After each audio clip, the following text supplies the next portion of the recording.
Senang cerita kalau kita cakap pasal TikTok ni dia boleh mengubah kehidupan seseorang tu macam orang tak percaya kan. So bila yang perasan macam asal tiba-tiba view banyak ni? Waktu tu dia mula-mula video ni tak blow up lagi tau. Dia masih lagi dalam 100, 200. So aku bangun pagi waktu tu, tengok tiba-tiba dah 8,000 dah ni. 8,000 viewer lah. Hang post malam lah? Aku post malam. So tak apalah, aku mandi, breakfast, pergi office, aku tengok lagi kan. Dah puluh ribu lah. Scroll lagi apa? Aku scroll. Naik lagi sampai dah 2 juta. Lepas tu lead bersepah masuk? Lead bersepah, orang call.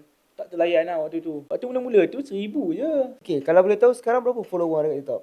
Sekarang dah 23,000. 25. 25,000 lah? 25.9. 25,9. Dan berapa banyak video hang yang hit million views? Setakat ni yang hit millions dah 3 video lah. 3 video dekat TikTok yang dah hit juta punya views lah. Senang cerita kalau kita cakap pasal TikTok ni dia boleh mengubah kehidupan seseorang tu macam orang tak percaya kan. Tapi hanya daripada viewers, followers tu kan dia datang rezeki sales. Dia datang rezeki rezeki untuk buat paid review pula kan.